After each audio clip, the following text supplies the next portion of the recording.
Hello and welcome to the British Accent Podcast. I'm Emily. And I'm Nick. It's good to have you with us. Today's episode is for all the English learners out there who've ever felt guilty for taking a break. Yeah, we're calling this one, Not Every Day Has to Be a Study Day, and that's fine. Because honestly, it really is fine. Absolutely. I think there's this pressure in the language learning world, especially online, to be consistent every single day. Like, if you miss one day, you're somehow failing. Right? You see all those social media posts, study English 7 days a week, or don't break your streak.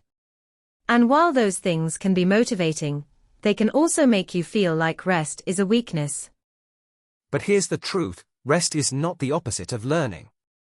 It's part of it. Your brain actually needs time to process what you've learned. And sometimes, the best thing you can do for your English is to not study for a bit. Exactly. Think about it. Have you ever had a moment where you took a break, then came back and found you actually remembered something better? Yes. So many times. I think we underestimate how much learning continues in the background. It's like your brain keeps working, even when you're not looking at flashcards. And it's important to say this out loud. You don't need to earn your rest.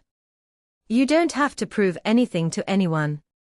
If you had a busy day, or your energy is low, or you're just not in the mood, it's okay to skip the study session. Right. Taking a break isn't quitting. It's pacing. It's making sure you're in this for the long haul. Because English is not a sprint. It's a long-term relationship. A healthy one. And healthy relationships need boundaries, patience, and trust. You don't talk to your best friend every single day, but that doesn't mean you care any less. Exactly.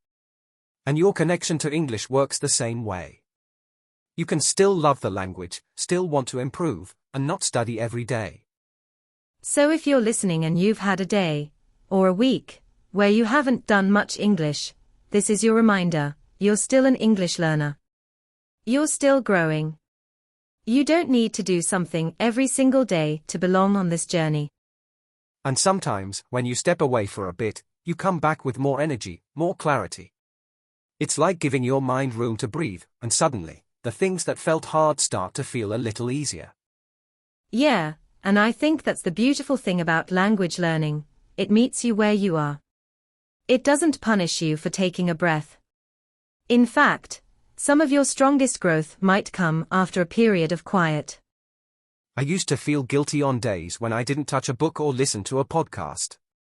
I tell myself, you're wasting time. But now, I see it differently. A quiet day is just part of the rhythm. Same here. Some days, I don't study at all. I don't even think about English. But then later, I notice I use a phrase more naturally, or I understand a bit of a TV show without subtitles.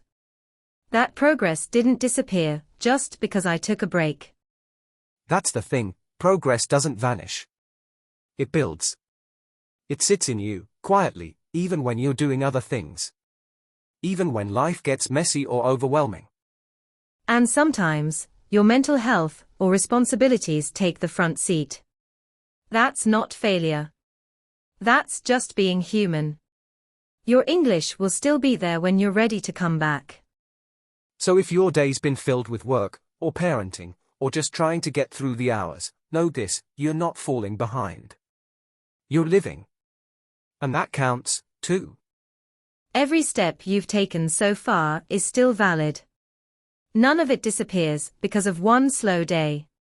Your effort still matters, even when today's effort looks like simply taking care of yourself. Sometimes the most productive thing you can do is stop trying to be productive. That's when your mind resets and real growth happens. Quietly, in the background. So let go of the guilt. Rest if you need to. Your English journey isn't going anywhere, it's walking beside you, not rushing ahead. And when you come back to it, even after a few days, you might notice that something feels smoother.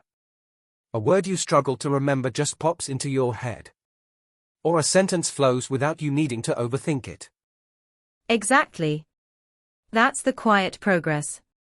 The kind that grows under the surface, while you're washing dishes, or getting your kids ready for bed, or just sitting with your thoughts. You're still absorbing the rhythm of the language. You're still becoming more fluent, even if you're not sitting at a desk. There's this unrealistic idea that learning has to look a certain way, like sitting with a notebook for hours. But that's not true for most people. Especially if you're balancing work, family, health, emotions, all of it. And the truth is, no one's perfect at staying consistent all the time. Life moves. Things change. You do your best with the energy you have on that day. And if your best today is just noticing English in your environment, that's still something. I think that's actually the most real version of learning, when it fits into your actual life, not some ideal version of it. Some days you study hard. Some days you don't. But you keep coming back. You keep caring. Yes.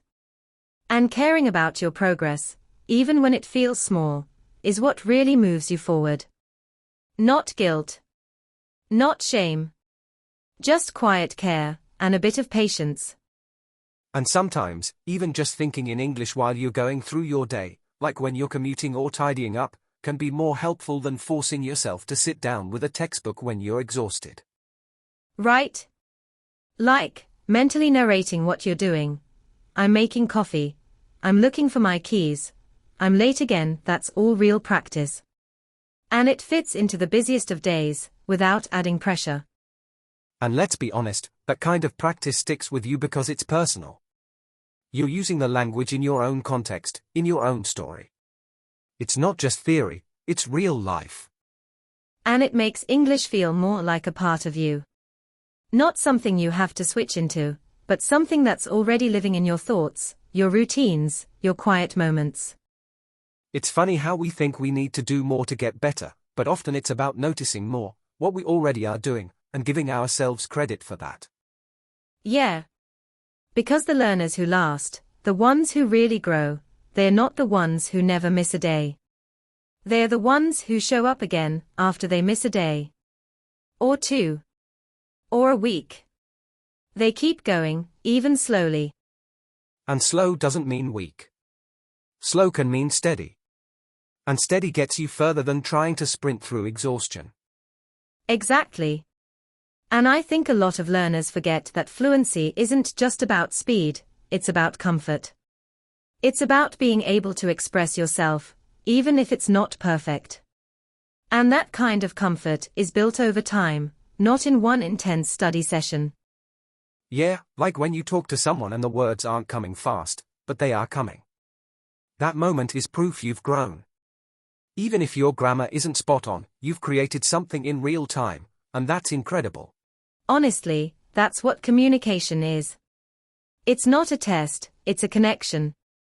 And every small effort you make, every little phrase you remember while folding laundry or brushing your teeth, it's all helping you become a more natural speaker.